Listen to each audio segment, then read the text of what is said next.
Hello guys, nagsasalita ako kanina, hindi pala nagre-record yung aking video. So, ngayon, nandito na po tayo, nakauwi na tayo kagabi, mga 10 o'clock ng gabi kami nakarating. Tapos maulan, grabe ang dinadaanan namin, maulan, tapos sobrang halos hindi makita yung daan. Tapos may traffic pa na nag-detour kami somewhere na para umiwas ng traffic, kaya instead na 9 o'clock ang dating namin, naging 10 o'clock. So ito po yung mga gamit namin kagabi. Diniskarga namin yung iba, yung medyo magaan. So ibinalik ko na kung saan sila nakalagay. So pero marami pa rin kami gamit na nabasa. Ito yung mga nasa bubungan, nasa taas ng ng sasakyan.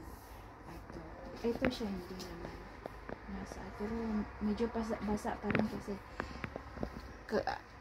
kahapon nung nagpapakit kami, umuulan talaga, basa nga yung namin, yung mga pantalon. So nag-change na lang kami, nagpalit na lang kami nung paalis na talaga kami, para kasi syempre medyo mahaba ang biyahe, kailangan magpalit ng basa ang pantalon. So, at ito basa, ito medyo basa. Yung kitchen, ito yung dobe, tapos ito yung table na ginagamit sa labas. Ito yung banig bago ilagay yung tent. Tapos ito yung mga upuan, medyo basa siya. Tapos yan, yung iba nakasampay na doon sa labas, isinampay ni David. Yan. Yung cover talaga doon sa taas. Yan ang pinaglalagyan yung bag. Tapos yung isa, yung basahan na ginagamit namin sa loob ng tent. Tapos yung ating mga tanim, guys, yung strawberry, ewan ko dito sa strawberry na nalalaya siya. Mga kamatis malalaki na, kailangan na talagang i-transfer. Grabe, ito namamatay naman. Ito yung siya, yung maliliit na kamatis. Yung ang aking namamatay, yung ating grapes, sana bumalik siya. Hala, namatay na. Sana bumalik lang siya. Sana bumalik yung parang natuyo siya. Pero malay mo, meron pa namang green na maliit. Yan. So diniligan ko kagabi yung tubig, kala ko lang butas yung na to. So, kailangan ko siyang ilagay sa ganyan, baka kasi doon ko kasi saan ilalagay. Hala, yung sayote namatay yung ating sayote. Diligan ko nga yung aking mga halaman, nalungkot dahil umalis ako. Ewan ko yung nasa labas, hindi ko pa tinitingnan. Hindi pa ako nag-aalmusal kasi inuna namin yung mga gamit na diskargahin galing doon sa sasakyan. So mag-aalmusal muna ako, and makalat kasi inano lang namin yung mga gamit, pinahanginan para matuyo. Yan ang disadvantage ng pagka-camping pag umuulan. Pero pag maaraw, okay lang kasi nalilinisan lahat ng mga gamit doon sa campsite bago kinakarga sa sasakyan. Pero yung kahapon hindi. Nawalisan ko yung loob ng tent. Pero after nun, basta itinupi na lang namin na basa talaga siya. Yan. So yan ang ating update ngayon. Ngayon po ay Wednesday. Ah? Thursday. Thursday pala ngayon. Wednesday? Thursday yata ngayon.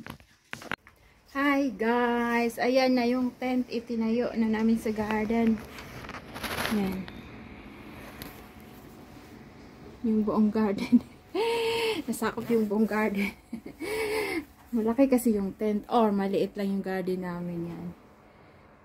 Itatayo lang muna yan dyan hanggang ating bukas at saka sa Saturday. Parang aaraw para matuyo mo na siya kasi grabe ang ano, yan. Basa siya.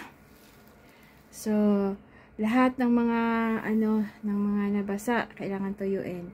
Tapos marami akong labahin, kaya maglalaba muna tayo. Today, maglalaba tayo. Hindi yung mga kamatis ko kailangan i-transfer sa malaking paso. Dahil lumalaki na sila.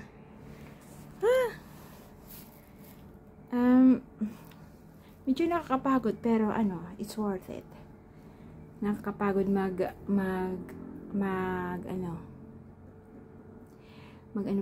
camping. Pero habang kaya pa ay magka-camping kami with tent.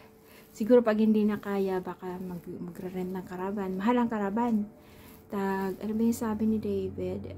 40 pounds ba yun a night? Parang ano na rin, parang hotel. Hello baby. Ayan si David. Ayan. Ay, tayo na namin. Ayan si Peanut. At si Pepper. Nag-i-inspect ng aking mga kalat. Ayan.